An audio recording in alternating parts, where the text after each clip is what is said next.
2025 അവസാന ഘട്ടത്തിലെത്തി നിൽക്കെ രാജ്യം സാക്ഷ്യം വഹിക്കാൻ പോകുന്നത് ഇന്ത്യയുടെ പാർലമെന്ററി ചരിത്രത്തിലെ ഏറ്റവും നിർണായകമായ ഒരു തെരഞ്ഞെടുപ്പ് വർഷത്തിനാണ്.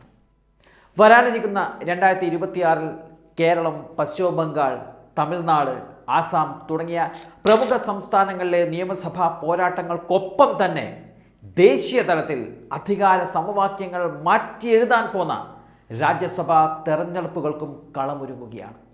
ഏപ്രിൽ, ജൂൺ, നവംബർ മാസങ്ങളിലായി ഏതാണ്ട് 75ഓളം സീറ്റുകളിലേക്ക് നടക്കുന്ന ഈ ഒരു വോട്ടെടുപ്പ് ഭരണപക്ഷമായ NDAക്കും പ്രതിപക്ഷമായ ഇന്ത്യ സഖ്യത്തിനും ഏറെ നിർണായകമായ ഒന്നാണ്.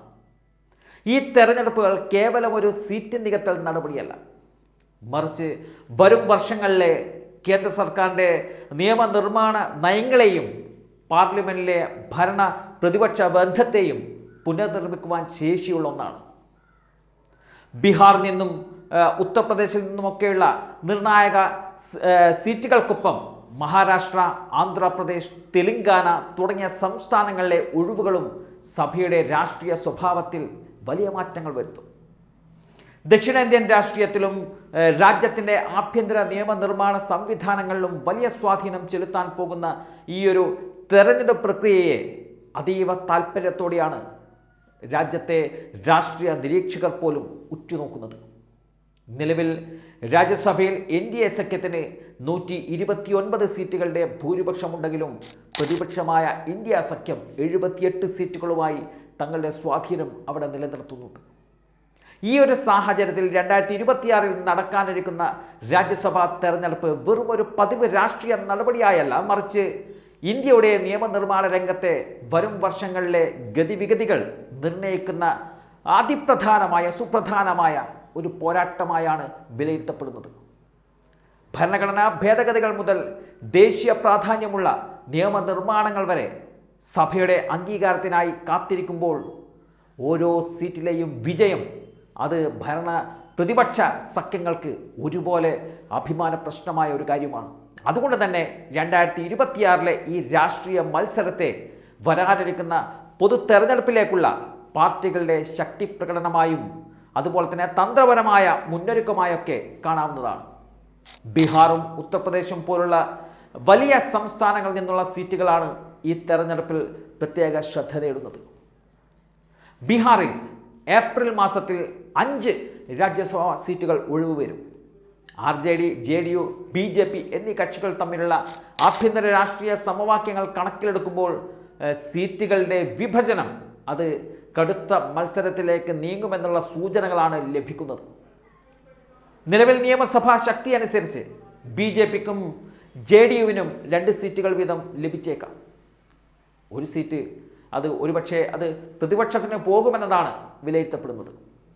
മഹാരാഷ്ട്രയിൽ 2026 ഏപ്രിലിൽ 7 രാജ്യസഭാ സീറ്റുകളാണ് ഒഴിവ് വരുന്നത്. ശരത് പവാർ, പ്രിയങ്ക ചതുർവേദി, കേന്ദ്രമന്ത്രി കൂടിയായ രാംദാസ് അത്തവാല തുടങ്ങി പ്രമുഖ നേതാക്കളുടെ കാലാവധി അവിടെ അവസാനിക്കുന്നതോടെ ഇവർ വീണ്ടും പാർലമെന്റിലേക്ക് തിരിച്ചെത്തുമോ എന്ന ചോദ്യം മഹാരാഷ്ട്രയിൽ ഉയരുന്നുണ്ട്. ഭരണകക്ഷിയായ മഹായുതി സഖ്യം ഈ സീറ്റുകളിൽ ഭൂരിഭാഗവും നേടുമെന്ന് പ്രതീക്ഷിക്കുന്നുണ്ടെങ്കിലും മഹാവികാസ് അഘാടി സഖ്യത്തിലെ പാർട്ടികൾക്കിടയിലെ തന്ത്രപരമായ തീരുമാനങ്ങൾ ഒരുപക്ഷെ ഫലത്തെ സ്വാധീനിക്കുമെന്നത് ഉറപ്പാണ്. കർണാടകയിൽ രാജ്യസഭാ സീറ്റുകളും ദേശീയ തലത്തിൽ വലിയ ശ്രദ്ധ നേടുന്ന ഒന്നാണ്. 2026-ൽ കോൺഗ്രസ് അധ്യക്ഷനായ മല്ലികാർജുൻ ഖാർഗെയും അതുപോലെ തന്നെ മുൻ പ്രധാനമന്ത്രി HD ദേവഗൌഡയും രാജ്യസഭയിൽ നിന്നും വിരമിക്കാൻ പോവുകയാണ്. 4 സീറ്റുകളിലേക്കാണ് കർണാടകയിൽ മത്സരമുണ്ടാവുന്നത്. നിലവിൽ നിയമസഭാ ശക്തി കണക്കിലെടുക്കുമ്പോൾ കോൺഗ്രസ് 3 സീറ്റുകൾ നേടിയേക്കും.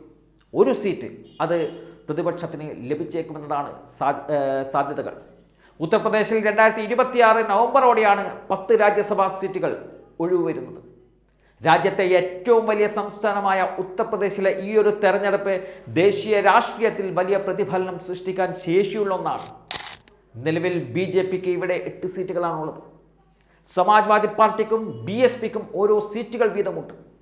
സംസ്ഥാന നിയമസഭയിലെ സംഖ്യാഫലം നോക്കുമ്പോൾ BJP വീണ്ടും 8 സീറ്റുകൾ തന്നെ നേടാൻ സാധ്യതയുണ്ട്.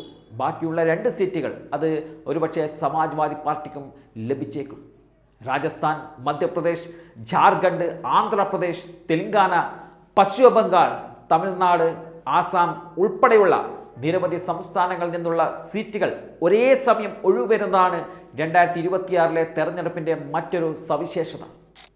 പശ്ചിമ ബംഗാളിൽ നിന്നുള്ള 5 അംഗങ്ങളും തമിഴ്നാട്ടിൽ നിന്നുള്ള 6 അംഗങ്ങളും വിരമിക്കുന്നതോടെ ഈ സംസ്ഥാനങ്ങളിൽ ഭരണകക്ഷികളും പ്രതിപക്ഷവും തമ്മിലുള്ള പോരാട്ടം കൂടുതൽ ശക്തമായി മാറും. എന്തായാലും വലിയ ഒരു രാഷ്ട്രീയ മാറ്റങ്ങളായിരിക്കും 2026 രാജ്യത്ത് സംഭവിക്കാൻ പോകുന്നത്.